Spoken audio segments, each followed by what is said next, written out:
Génesis, el método de la fe. Esta Biblia nos ha sido dada para que la leamos. Es un gran libro, un libro impresionante. Comencemos por el principio de la Biblia y leámosla completa, libro tras libro, desde el Génesis hasta el Apocalipsis, y estudiemos el ambiente, el mensaje, y la relación que tienen cada uno de ellos con el todo. Esta será una visión como la que se contempla a través de la lente de una cámara que se acerca al objetivo y lo agranda, examinándola libro tras libro. Dicho panorama hará posible ayudarnos a entender y examinar el modelo divino de la revelación. Uno de los más poderosos e inexplicables fragmentos de evidencia sobre la verdad de la inspiración lo hallamos fijándonos en el modelo divino que encontramos en toda la Biblia. ¿Cómo puede esto explicarse aparte de Dios, que un libro tan diverso en su autoridad, escrito bajo circunstancias igualmente diversas, ofrezca un modelo tan asombroso de la verdad a menos que proceda de un autor divino? Estamos tan familiarizados con la Biblia que apenas si nos paramos a pensar en lo antiguo que es este libro. Hay un filósofo griego llamado Heródoto, un maestro y erudito que vivió unos 300 años antes de Cristo, al que se le llama el padre de la historia. Es el primer historiador cuyos escritos han sido conservados y han llegado hasta nosotros. Cualquiera que haya estudiado algo acerca de la historia antigua habrá oído hablar de Heródoto, pero lo más destacado acerca de la Biblia es que Moisés, que escribió los 5 primeros libros de nuestra Biblia, había acabado de escribir sus libros y llevaba 1000 años muerto antes de que Heródoto viese la luz del día. Así de antiguo es el Génesis, que es el libro de los principios. Al leerlo nos sitúa de nuevo en el amanecer de la historia de la humanidad, pero a pesar de eso es tan actual como el periódico de mañana y eso es, nuevamente, una marca de la inspiración divina tras este libro, del aliento de Dios. La Biblia posee una enorme cantidad de color y vida en sus revelaciones acerca de los principios de la vida humana. Aquellos que estén familiarizados con la arqueología saben que los cilindros, las tablas de piedra y los restos arqueológicos del pasado nos permiten captar una breve imagen de los hechos más rudimentarios acerca de la vida en las tierras antiguas y tienen poco interés humano. No tienen color, ni vida, ni carne, pero al abrir las páginas del Génesis descubrimos que los hombres que hallamos en ellas cobran vida. Abraham es más conocido que algunos de nuestros más familiares lejanos.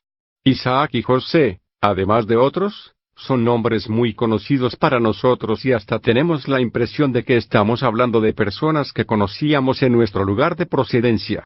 A nosotros nos resultan así de próximas porque este libro las ha conservado de una manera tan maravillosa, dándoles color, profundidad, volviéndolas de carne y hueso, además de mostrar su modo de vida en aquellos días.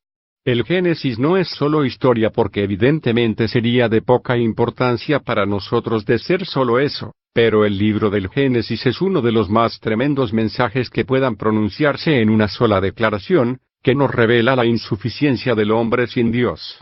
Ese es el único propósito del libro y por ello es la nota clave de la revelación posterior de Dios. Revela que el hombre no puede nunca estar completo sin Dios, que no puede nunca descubrir ni cumplir con el verdadero significado de la vida sin tener una auténtica relación personal con un Dios que more en él. La insuficiencia se nos muestra en 3 ámbitos, ámbitos en los que todos nosotros vivimos. Primero en el ámbito de las relaciones naturales, por medio de lo que llamamos las ciencias naturales, la cosmología, el estudio del universo, su origen y composición, luego la geología, acerca de la Tierra, en sus multiformes aspectos, acerca de los cuales creemos conocer tanto en la actualidad y la biología, el estudio de la vida misma en todas sus manifestaciones. Estas relaciones naturales son las que circunscriben nuestro contacto con el mundo físico que nos rodea. El segundo aspecto es el ámbito de las relaciones humanas, que abarcan lo que llamamos sociología, psicología, psiquiatría, juntamente con otros psicos a los que tanta importancia se concede hoy. Y finalmente, el ámbito de las relaciones espirituales, es decir, la teología, la soteriología y la filosofía. En relación con cada uno de estos aspectos vitales, incluyendo muchos de los detalles que nos interesan, el libro de Génesis revela que el hombre separado de Dios es totalmente insuficiente. Este mensaje resuena a lo largo de todo el libro como si fuese una campana. Permítanme mostrarles lo que quiero decir. Los dos primeros capítulos tienen que ver principalmente con el mundo de la naturaleza. Este libro comienza con el hecho material más importante de nuestro mundo hoy, el hecho de que vivimos en un universo. Somos conscientes de ello cuando nos colocamos bajo las estrellas, en número interminable, como luces brillantes en los cielos, y nos maravillamos ante el movimiento de los cuerpos celestiales, algo que el hombre ha contemplado con reverencia y un espectáculo ante el que se ha quedado maravillado durante siglos. Hemos comenzado por fin a investigar en el universo a nuestro alrededor y hemos descubierto que vivimos en una gran galaxia, un cuerpo difuso de estrellas y de planetas, en el que hay millones de ellos. Nuestra propia galaxia se encuentra a 300.000 años luz y para nosotros no es más que nuestra base en el universo. La primera base se encuentra allá afuera y el centrocampista está mucho, mucho más allá. En este gran estadio de fútbol, sabemos que hay más de 1 millón de bases allá en el espacio y que existen galaxias como la nuestra. Nos quedamos alucinados cuando nos ponemos a pensar en ello, a pesar de lo cual las escrituras comienzan con estas palabras, desde la primera palabra misma. En el principio creó Dios los cielos y la tierra y al hombre. Esa es la historia del principio de Génesis. Nos encontramos en un universo que es realmente un misterio para nosotros. Sabemos muy poco acerca de él y en cualquier dirección que decidamos seguir no tardamos en llegar a un punto en el cual no podemos seguir más adelante. En cierta ocasión estaba hablando con un físico nuclear y me estaba contando algo acerca de la complejidad del núcleo del átomo. Me dijo que se había vuelto tan astronómicamente complejo que no podemos ni siquiera empezar a entender todo lo que estamos descubriendo acerca de los elementos fundamentales sobre el tema. Es justo en este punto en el que empieza la Biblia a ofrecernos respuestas a las preguntas a las que no pueden contestar los científicos. ¿Qué es lo que hace que funcione el universo? ¿De dónde salió? ¿Quién nos creó? ¿Para qué estamos aquí? Y a pesar de que el estudio del universo es el tema actual de la ciencia, ésta no ha encontrado respuesta a ninguna de estas interrogantes. Ahora bien, el Génesis ofrece las respuestas a estas preguntas, las únicas respuestas adecuadas. Nos revela que la clave de la vida humana, incluyendo el universo material y el misterio de nuestra propia naturaleza, además del ámbito invisible de la vida espiritual, acerca de las que sabemos tan poco, es espiritual y no física ni material. Por eso es por lo que nunca podremos conocernos a nosotros mismos, al universo ni a Dios estudiando la naturaleza, de ese modo no lo entenderemos nunca y acabamos por encontrarnos ante una puerta cerrada. Se vuelve tan complejo que no lo podemos captar. ¿Por qué? Porque la Biblia nos dice que la clave se encuentra en el ámbito espiritual. Cuando cogemos este libro y lo abrimos, descubrimos que vamos más allá de todos los descubrimientos de la ciencia actual para introducirnos en un aspecto al que todavía no ha llegado la ciencia, en el que obtenemos las respuestas a estas preguntas. No fue otro que Albert Einstein el que puso el dedo en la llaga con respecto a lo inadecuado de la ciencia al decir, la ciencia es como leer una novela de misterio. Se va uno al kiosco del barrio y se compra una novela de 100 pesetas, claro que hoy en día cuestan más. Nos la llevamos a casa y nos vamos a la cama por la noche. Se ha marchado todo el mundo y la casa está oscura. Nos metemos en la cama, encendemos la luz de la mesilla, nos colocamos bien las almohadas y nos ponemos a leer. En el primer capítulo se producen 2 o 3 asesinatos y hay varios cadáveres por ahí. El relato comienza a centrarse sobre el quién lo habrá hecho. Según vamos leyendo nos vamos encontrando con una serie de claves. Cuando vamos por el tercer capítulo decidimos que el responsable es el mayordomo. Continuamos leyendo y la culpa parece apuntar más y más al mayordomo, pero al llegar al último capítulo en el que de repente toda la evidencia encontrada hasta el momento queda desbaratada y nos encontramos con que después de todo el responsable no ha sido el mayordomo, sino la viejecita con las playeras del tercer piso. Ha sido ella. Ahora Einstein nos dice que la ciencia es así, que está siempre yendo de hipótesis en hipótesis, basándose en unas pocas claves aquí y allí, pero no consigue nunca encontrar la respuesta. Y de repente aparece una nueva luz que hace que los últimos cálculos resulten ser equivocados y las anteriores respuestas parecen ser de poco valor. Lo interesante sobre el Génesis es que empieza exactamente donde acaba la ciencia. Hay que admitir que ofrece respuestas relacionadas con la fe, pero nunca una fe que transgreda la razón humana. La ciencia está siempre mirando al pasado y el Génesis empieza donde está investigando la ciencia. Si lo vemos de ese modo nos encontramos con que no existe un conflicto esencial. Aquí tenemos un libro que está sencillamente tratando un tema con el que la ciencia no se ha planteado y, de hecho, que no se planteará, la clave del misterio de la vida humana. En los capítulos 3 al 6 nos encontramos con el ámbito de las relaciones humanas y aparece el hombre en escena.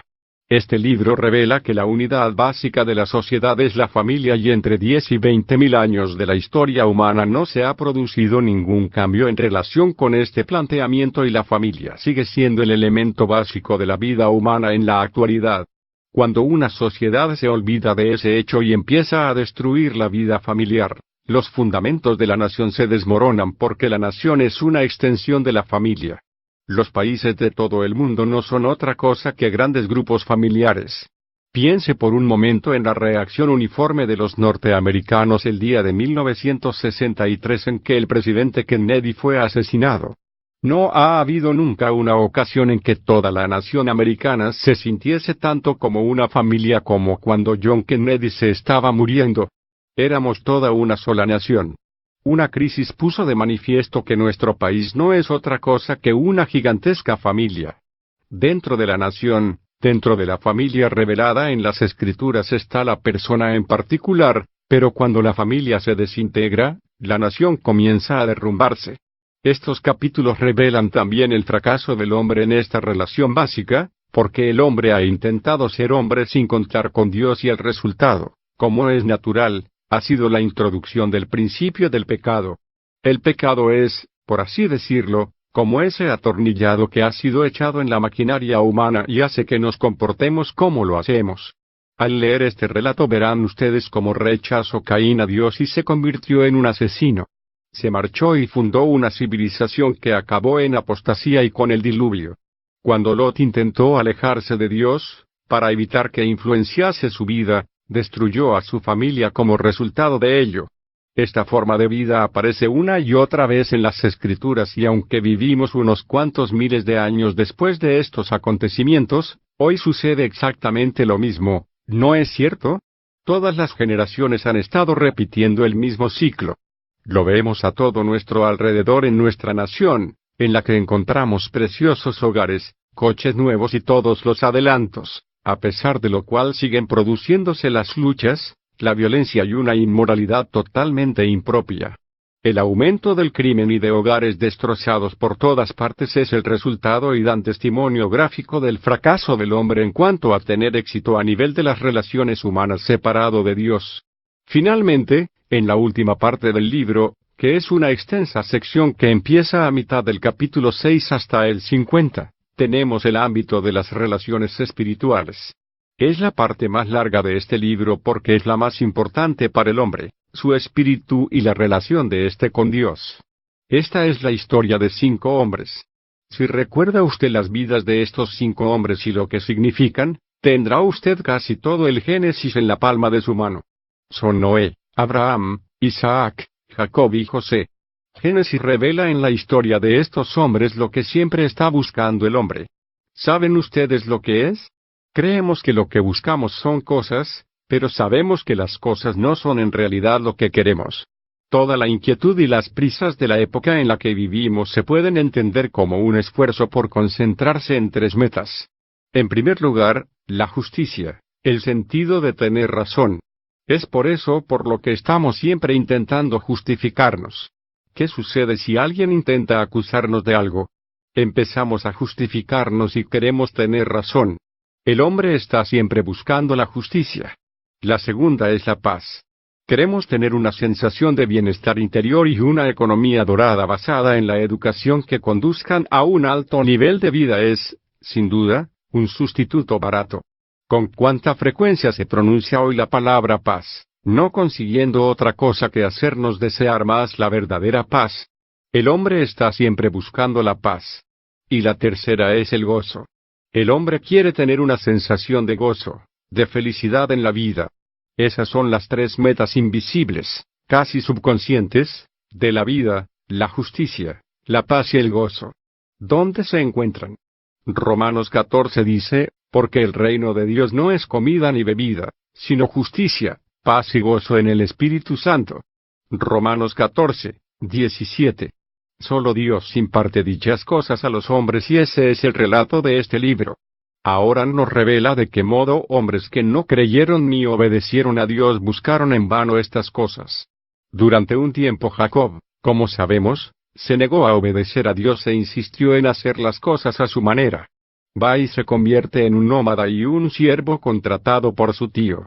Acabó no solo siendo un impostor al que engañaron y su vida se hunde. Hasta Abraham duda ocasionalmente, va a Egipto y cae en el pecado de la mentira y del adulterio y una vez más la vida se viene abajo. Pero si este libro, es decir el Génesis, pone de manifiesto la insuficiencia del hombre sin Dios, también revela la suficiencia del hombre con Dios y ese es el mensaje de gran importancia. En las relaciones naturales vemos que con Dios el hombre es soberano. Si tan solo hubiera conocido a Adán antes de la caída. Debió de ser un personaje magnífico. Qué tremendo poder y conocimiento debió tener acerca de los secretos de la naturaleza. Cuando echamos un vistazo al Nuevo Testamento y leemos acerca de los milagros realizados por el Señor Jesús caminando sobre las aguas, transformando el agua en vino, calmando la tempestad con una palabra y nos decimos a nosotros mismos, así es como obra Dios. Pero el Antiguo Testamento dice, no es Dios, es el hombre. Eso es lo que debería haber sido el hombre, soberano, el rey del mundo. Esto es algo que hallamos reflejado en el Salmo 8. David dice mirando al cielo, ¿qué es el hombre para que de él te acuerdes y el hijo del hombre para que le visites? Y a continuación responde a esta pregunta diciendo, le has hecho señorear sobre las obras de tus manos, todo lo has puesto debajo de sus pies. Salmos 8 2.4, 6. Eso solo se ve en Jesús. Por eso es por lo que el escritor de Hebreos dice, no vemos todavía todas las cosas sometidas a él. Sin embargo, vemos a Jesús.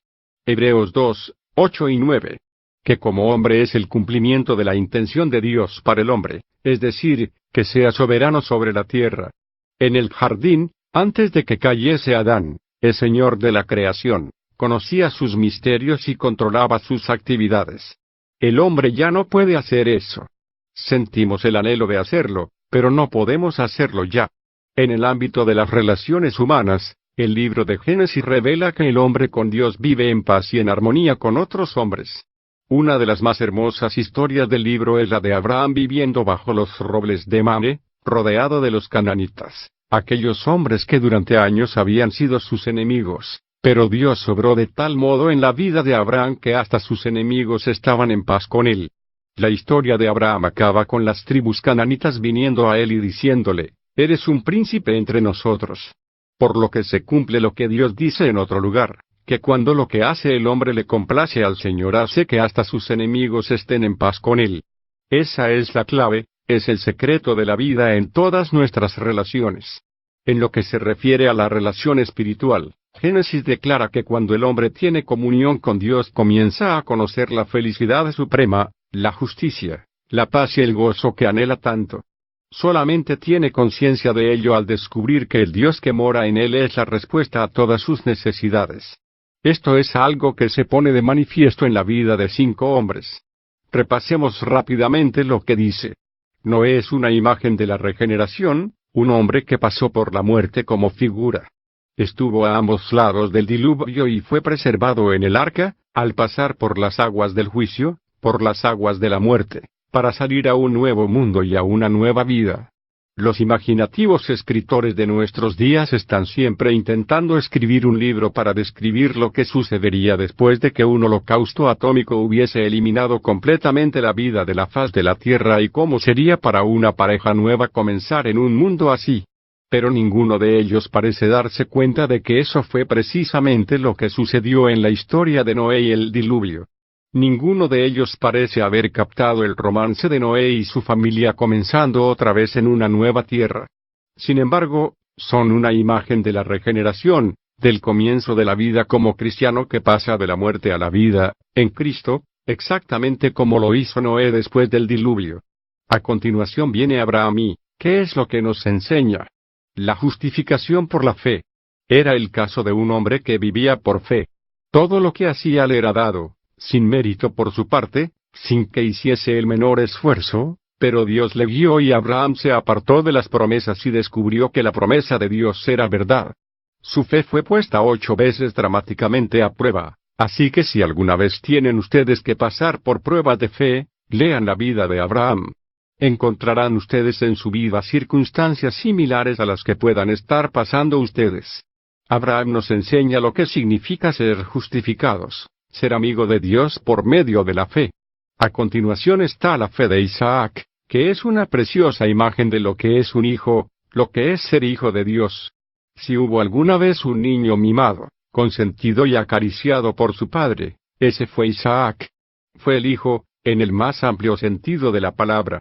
En la visión que nos ofrece este libro de él vemos lo que significa ser el hijo amado por el corazón de su padre. Y creo que no hay mensaje más necesario que el de Isaac como ejemplo maravilloso, acerca de cómo Dios nos mira y nos llama los hijos amados de su corazón. Amados, ahora somos hijos de Dios, nos dice Juan, y aún no se ha manifestado lo que seremos, pero seremos semejantes a Él. Primera de Juan 3:2, seremos como Cristo. A continuación nos encontramos con el relato de Jacob, que fue un pícaro, un intrigante, el hombre que estaba convencido de que podía vivir solo, gracias a su ingenio y a sus propios esfuerzos. Se dedicaba a engañar a todo el mundo y acabó siendo víctima del engaño. Jacob es una preciosa imagen de la santificación, esa maravillosa obra de Dios en la que nosotros, en nuestra insensatez, intentamos vivir la vida conforme a la energía de la carne, y nos vemos llevados a situaciones que hacen que nos sintamos arrinconados y en las que por fin, al igual que Jacob luchando con el ángel, descubrimos que Dios nos está hablando y nos damos por vencidos. Y cuando dejamos de esforzarnos, empezamos a vivir. Eso fue lo que hizo Jacob cuando renunció al arroyo de Peniel, sabiendo que Esaú estaba esperando con un grupo de hombres armados dispuestos a quitarle la vida.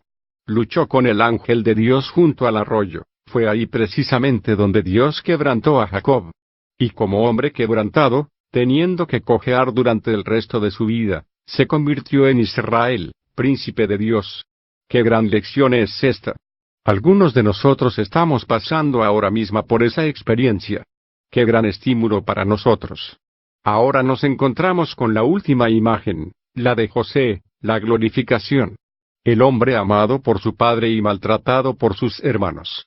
Mientras pasa por esta relación terrenal se ve sacado de repente de la oscuridad de la prisión, para vivir en la gloria del trono del faraón, donde reina y gobierna como el segundo más importante del reino. Esta es la imagen de la verdad para el creyente. ¿Qué es lo que esperamos al acercarse la muerte? No será la de ser trasladados de la oscuridad de esta existencia terrenal, de esta prisión en la que vivimos nuestros años, a ser de repente llevados ante el trono y la presencia de Dios mismo. Así es como debe de ser, ¿verdad? El ejemplo encaja de manera maravillosa. Descubrimos lo que Dios quiso para el creyente y el método mediante el cual el hombre llega a Dios si se apropia de todo ello. Esto se pone de manifiesto en este libro como el método de la fe. Sin fe es imposible agradar a Dios, nos recuerda Hebreos 11:6.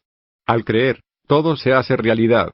No al creerlo de manera intelectual, sino al aplicarlo y actuar conforme a esa fe, todo se hace realidad en nuestra experiencia.